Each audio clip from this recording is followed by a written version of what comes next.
Allora, Presidente, rispondendo anche al messaggio, agganciandoci un po' alla situazione contingente reale, rispondendo poi alla domanda che le avevo fatto. Sì, beh, intanto la domanda che è stata fatta, chi mi ripaga? Beh, allora bisogna dire che sì, ci sono stati dei ristori per chi faceva il tecnico, eccetera, sono stati dati anche, fatti degli interventi importanti.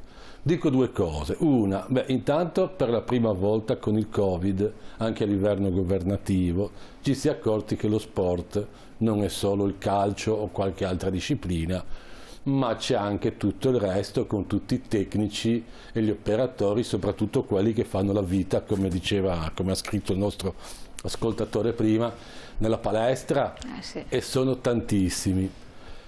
Ci si è accorto quindi che esiste questa realtà. Speriamo che non venga dimenticata, primo passaggio in risposta a quello che ci viene detto. Anch'io con la nostra struttura sportiva ho fatto per riaprire degli investimenti importanti, paratie per separare le aree, plexiglass, disinfettanti, gel, eccetera, eccetera. Posso dire che gli aiuti, poi dipende uno in che realtà si trova, se ha affitti importanti o meno importanti, prima o poi finiscono, perché prima o poi finirà la crisi. Per alcuni non sono neanche incominciati. Alcuni non sono neanche incominciati. L'ho sentito anche prima all'intervista. Noi abbiamo una necessità però importante, riuscire a avere un aiuto quando si riparte. Che l'aiuto quando si riparte non è detto che sia per forza un aiuto economico. Perché se da me, invece di arrivarmene metà o anche meno, mi ritornano tutti i miei atleti, i miei soci a fare la mia attività, io, come penso tutte le altre palestre, non ho bisogno di aiuti. Perché? Quindi noi abbiamo bisogno che venga lanciato forte un messaggio sulla sicurezza, per cui da noi venite che siete sicuri, e per soprattutto quelle realtà di famiglie che hanno i ragazzini, e per non perdere quella famosa generazione che dicevamo prima, ecco, magari degli aiuti per chi viene in palestra, per chi porta i ragazzini, per chi porta i suoi figli, o l'anziano che ha bisogno di fare attività, perché se un anziano fa attività sportiva in movimento in maniera corretta, come viene fatta dai nostri tecnici nelle nostre palestre, per quello che conosco io di tutto il Veneto, è un'attività importante che riduce il bisogno di medicina e quindi ci fa risparmiare come sanità. Assolutamente. La giusta dimensione è l'apertura di tutto, ma con regole ferree e dei controlli efficaci, così nessuna azienda verrebbe discriminata. Voi avevate anche avuto dei controlli, c'è la famosa settimana, 10 giorni di prova, no? Sì. E poi cosa è successo che hanno fatto chiudere? Allora, la settimana 10 giorni di prova è andata non bene, benissimo, nel senso che hanno rilevato effettivamente negli impianti sportivi la correttezza dell'applicazione delle disposizioni, la presenza di tutto quello che serviva. Però poi è stato chiuso tutto, perché è un po' lo stesso discorso, io mi occupo di sicurezza anche in generale, no? E soprattutto seguendo varie società sportive, molti a suo tempo mi hanno anche cercato perché facevano attività nelle scuole, nelle palestre scolastiche. Anche le scuole, le palestre scolastiche hanno fatto dei protocolli quando hanno aperto a settembre che erano ottimi, anche migliori dei nostri, quindi potevano tranquillamente aprire, magari riducendo, organizzando diversamente, no? Le entrate, le uscite, gli orari, o come qualcuno poi già faceva a ottobre, facendo a periodi una classe e poi l'altra classe. Per cui c'era la sicurezza, c'è la sicurezza, poi però si è scoperto che la gente per andare a scuola come per andare in palestra usa un mezzo, si muove, usa i mezzi di trasporto, va in giro, e noi abbiamo scoperto di avere in tutta Italia dei grossi deficit proprio su questi sistemi, su questi mezzi qua, per garantire i corretti distanziamenti, la corretta sicurezza, per cui la soluzione è stata quella: intanto chiudiamo in attesa di trovare delle soluzioni. Ecco, è vero, però come hanno trovato leggiamo prima il messaggio, caro ospite, i ristori sono ridicoli, coprono a malapena l'affitto. L'ho detto prima, io anzi aggiungo, a parte i primi ristori che sono arrivati a chi sono arrivati, dopo il primo lockdown, l'ho detto io mi sarei aspettato nella seconda fase, più che i ristori, che l'ho detto in alcuni casi se uno degli affitti importanti servono relativamente a poco, perché poi il nostro mondo delle palestre è molto vario, quindi abbiamo da quello che ha la sua struttura, a quello che è in una struttura di un ente pubblico, a quello che ha in affitto a degli affitti importanti, e quello che ha degli affitti importanti ma il padrone che capisce che se non si mette d'accordo perde tutto e quindi, come dire, gli va incontro, perciò non è facile fare un ragionamento in quel senso lì. Ma ecco, io più che degli altri ristori, quelli che poi non sono comunque arrivati a tutti, e non sto a sindacare su quello perché magari c'è stato solo qualche problema di pratiche burocratiche, mi sarei aspettato, avrei preferito, e questo penso tutti, un intervento perché ci permettessero di stare aperti.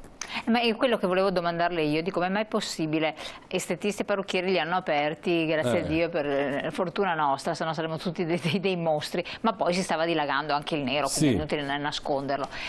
Dice, l'ultima trovata devi andare nel tuo comune dove stai residente, se sei arancione non puoi andare oltre, quindi ognuno perdeva il proprio referente di fiducia, anche là, roba paradossale, per non spostarsi, vabbè, come se uno andasse necessariamente in autobus dal parrucchiere, dall'estetista, ormai siamo tutti la macchina, soprattutto in certe regioni. La stessa cosa, quando mai cioè vai nel tuo comune, la palestra del tuo comune, almeno quella può vivere, cambierà, farai delle iscrizioni provvisorie, si inventerà qualche cosa, ma poi in queste strutture la maggior parte delle persone, si vedono anche dai posteggi, si muove col mezzo privato. Dove sta il problema del mezzo pubblico di trasporto? È sempre legato alle scuole, orari fissi, masse critiche di spostamento, non in orari così estemporanei, serali o quant'altro, quando mai di sera uno alle 8 di sera torna con l'autobus, insomma a Milano sì. C'è la metropolitana, ma da noi è impossibile, non c'è neanche la capillarità di copertura delle palestre che si trovano in zone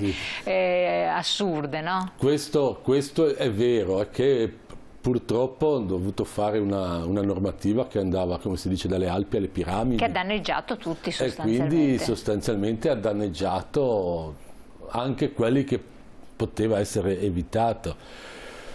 Però non mettiamoci dietro a un bicchiere d'acqua. Questa ormai è la situazione, è un dato di fatto. Poi lei dice adesso per riprendersi bisogna in qualche modo che riattivino. Dobbiamo fare qualcosa per poter partire e riprenderci, perché... Ma le prospettive sono che si riapra quest'estate sostanzialmente, visti i tempi. Allora, come sta andando la situazione? Vabbè, le attività agonistiche, l'abbiamo detto prima, però quelle non sono sufficienti, perché la maggior parte, e immagino che quelli che c'è scritto sono quelli che hanno quelle attività di palestre, come dicevo prima, e quindi fanno un'attività più rivolta alla salute che non allo sport agonistico, perché poi sono due cose completamente diverse. Lì, cioè, parliamoci chiaro, se io oltre ad aver ricevuto dei ristori che per la struttura che ho erano comunque insufficienti, non ho poi un aiuto importante quando riparto e qui ci metto anche la TV piuttosto che la stampa, dove la gente già finalmente è riaperto, vado, non riuscirò a ripartire. Noi rischiamo di avere sulla carta quasi tutte le realtà sportive che ci sono ancora quando si ripartirà, che però poi moriranno in tempi brevi perché non avendo abbastanza gente che va a fare sport. Perché lei dice ci potrebbe essere una disaffezione allo sport. Io faccio un esempio, no? Poi essendo anche presidente provinciale ho i dati, no, sul territorio in senso generale. Mentre a livello di società sportiva SD abbiamo già raggiunto oltre l'80% di quelle che avevamo lo scorso anno e continuano a farsi sentire, ad arrivare. A livello di soci, quindi di praticanti, di quelli che fanno sport, che poi sono quelli che permettono alla società sportiva di vivere. Perché si iscrivono e pagano sostanzialmente. Sono quelli che si iscrivono e pagano, siamo a meno di un terzo. Che è pochissimo. Che è pochissimo e la società non va avanti. Io anch'io ho una società sportiva con la mia attività, con un terzo. Allora, noi abbiamo un'associazione che si occupa di equitazione per bambini e disabili. Abbiamo dovuto ridurre le attività per evitare assembramenti. Sono arrivati i ristori, ma non per i costi di affitto e altro, utenze, eccetera. Ma nessuno ha pensato ai nostri animali. Chi li mantiene? Sono Raffaella. Scrive. Effettivamente questo qui ammetto su chi ha un'attività dove ci sono anche gli animali, e chiaramente il problema è in più e va oltre, perché i ristori sono andati ai tecnici, agli operatori, giustamente per l'affitto, ma nessuno ha pensato che, perché se io ho la trave piuttosto che il trampolino, non mangiano, ma effettivamente un centro ippico che ha i cavalli, quelli... sì che ce ne sono anche. No, perché un conto se i cavalli sono, diciamo, dei privati che sono lì, quelli in qualche modo è. E lì ce ne sono parecchi, questa è una cosa che è... Ma come rappresentanza, appunto, perché poi tra l'altro sport equestri hanno anche una valenza che va ben oltre il diletto, oppure l'importantissima attività con le persone, con i bambini o con i disabili, poi c'è la pet therapy che ha una valenza comunque molto molto importante, ma al di là di questo come CONI non riuscite a intervenire o sollecitare o ricordare alla mega commissione che si occupa di tutto questo che esistono anche delle sottocategorie magari poco rappresentate perché in numero minore che hanno bisogno di... Allora, come funziona? Noi come CONI, parlo come CONI regionale Veneto, ma anche come ente di promozione sportiva regionale. Perché lei tra l'altro ha anche il ruolo di coordinatore regionale ente di promozione sportiva, ricordiamolo. Sì, abbiamo fatto sia insieme che separatamente più lettere alla regione, non solo, abbiamo scritto anche al governo proprio per sollecitare tutte le problematiche dello sport a 360 gradi. Tanto è vero che qualche cosetta è stata fatta, cioè per dire la possibilità di far allenare comunque alcune categorie. Non è facile e il mondo dello sport in genere si parla, quando non si parla del calcio, poi adesso c'è lo sci che va bene, difficile che si senta parlare di altro. Cioè non girano tanti soldi, dovrebbero girare interessi. Due dati, perché così ci rendiamo conto, se poi ci ascolta così anche qualche onorevole, qualcuno della regione che è distratto. Lo sport rappresenta, e il dato italiano è comparabile quindi più o meno anche come Veneto, rappresenta solo come sportivi un 1,5 come percentuale di PIL. Se poi calcoliamo anche tutto l'indotto, le attività legate agli enti di promozione sportiva, alle palestre che ci dicevano prima, cioè quindi arriviamo a oltre il 3,5 di PIL, parliamo di circa 60 miliardi di euro che come non è poca valore. Cosa. Allora, pensiamo un pochettino che ci sono anche tutte queste altre attività, queste altre situazioni, perché il calcio in tutto questo vale circa meno di 5 miliardi, quindi molto meno. Fa tanto rumore, però... Sì, infatti bisogna un po' riflettere. Allora, io la ringrazio, torniamo dopo la pubblicità, quindi a tra poco, perché purtroppo ci sono anche delle problematiche grosse di cui appunto si è occupato anche il Presidente, ma ne parliamo tra poco dopo la pubblicità.